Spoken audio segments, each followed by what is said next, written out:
12 ज्योतिर्लिंगों में प्रथम ज्योतिर्लिंग, जिसका इतिहास लंबा और अशांत रहा है।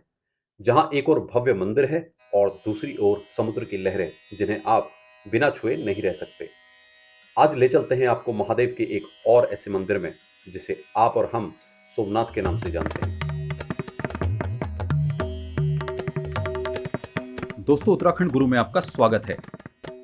सोमनाथ मंदिर के विषय में पहले ही आपने बहुत कुछ सुना होगा, लेकिन जो बात मुझे अचरज में डालती है वो है यहाँ के शिवलिंग का विशेष होना। किंवदंती के अनुसार सोमनाथ मंदिर का मूल ज्योतिर्लिंग लोहे से बना था और एक विशाल पत्थर के चुंबकीय बल द्वारा हवा में लटका हुआ था, जो मंदिर की छत पर लगा हुआ था। और कभी यह अपार धन और शक्ति का स्रोत भी था। यह बात बहुत पुरानी नहीं, क्योंकि उड़ते हुए ज्योतिर्लिंग की कथा सबसे पहले इतिहासकारों द्वारा 11वीं शताब्दी में भारत पर आक्रमण करने वाले तुर्की शासक महमूद गजनवी के समय में दर्ज की गई थी। क्रूर महमूद ने सोमनाथ मंदिर सहित कई हिंदू मंदिरों को लूटा और नष्ट किया। जब वह इस मंदिर में पहुंचा तो हवा में तैरते हुए ज्योतिर्लिंग को देखकर आश्चर्यचकित रह गया। उड़ते हुए ज्योतिर्लिंग का होना कोई धार्मिक या काल्पनिक सोच नहीं है, बल्कि ऐसा प्रतीत होता है कि सोमनाथ मंदिर के प्राचीन वास्तुकारों ने उड़ते हुए ज्योतिर्लिंग को बनाने के लिए चुंबकीय सिद्धांत का उपयोग किया होगा।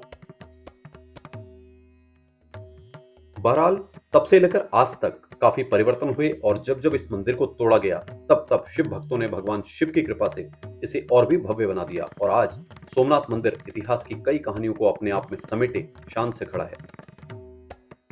आइए अब जान लेते हैं मंदिर की कुछ खास बातें। मंदिर में किसी भी तरह की कोई वीआईपी एंट्री नहीं है। मुख्य मंदिर के शिवलिंग को आप छू नहीं सकते। मंदिर में शाम के समय लाइट शो जरूर देखें, जिसका समय लगभग 8 बजे का होता है। मोबाइल अंदर ले जाना मना है। दर्शन करने में 30 से 45 मिनट तक का समय लग जाता है। मुख्य मंदिर के अलावा पास में ही पुराना सोमनाथ मंदिर भी है, जिसे अहिल्याबाई होलकर द्वारा बनाया गया था। इसे अहिल्याबाई मंदिर भी कहा जाता है।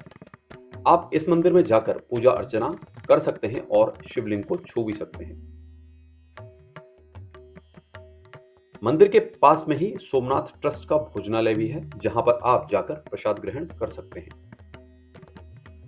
आइए अब चलते हैं सोमनाथ में ही एक ऐसी जगह पर जहां से कहा जाता है कि भगवान श्री कृष्ण ने बैकुंठ को प्रस्थान किया।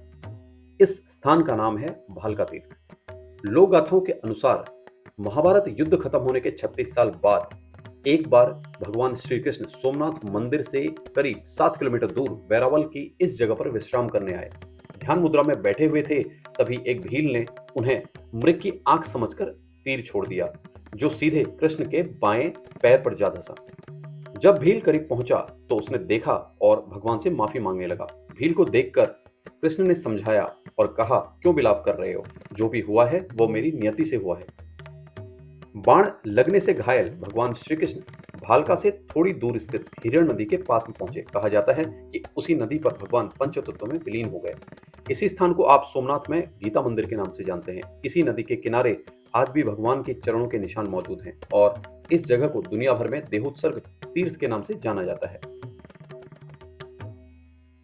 जिस जगह से तीर मारा गया उस स्थान को बाणगंगा कहा गया, जहां पर आप समुद्र के बीच में स्वयंभू शिवलिंग देख सकते हैं, जो अपने आप में एक अद्भुत दृश्य होता है।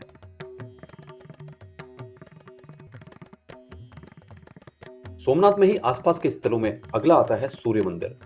सूर्य मंदिर गुजरात के सबसे पुराने सूर्य मंदिरों में से एक है। मंदिर में सूर्यदेव और छाया देवी मुख्य विग्रह हैं। ऐसा माना जाता है कि पांडव अपने अज्ञातवास के दौरान यहाँ रुकते थे और सूर्यदेव की पूजा किया करते थे। लेकिन वर्तमान मंदिर की संरचना 14वीं शताब्दी के आसपास की बनी दिखती है और अन्य ऐतिहासिक विवरण उपलब्ध नहीं है। मंदिर के चारों ओर भगवान श्री कृष्ण, विष्णु, माँ लक्ष्मी, ब्रह्मा जी, माता सरस्वती, सीता माता और माता पार्वती से सजाया गया है। साथ ही शेर, हाथी और अन्य जानवरों की मूर्तियां भी हैं।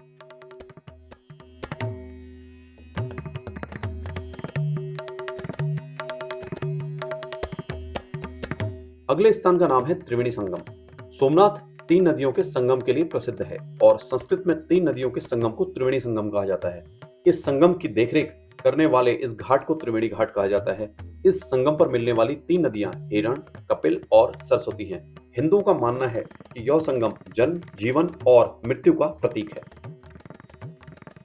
साथियों, तो ये था सोमनाथ मंदिर और आसपास के वो सारे स्थल जिन्हें आप एक दिन में कवर कर सकते हैं। आज के लिए बस इतना ही। अगले एपिसोड में आपको ले चलेंगे सोमनाथ से लगभग 90 किलोमीटर दूर और करेंगे मिनी गोवा को एक्सप्लोर। जी हाँ, दीव दर्शन और जानेंगे आसपास के मस्ट विजिट प्लेसेस। चैनल को अपना प्यार जरूर दें और अपने दोस्तों के साथ जरूर शेयर करें। गुजरात डायरी के आज के एपिसोड में इतना ही। मिलते हैं किसी और एपिसोड में, तब तक जय सोमनाथ।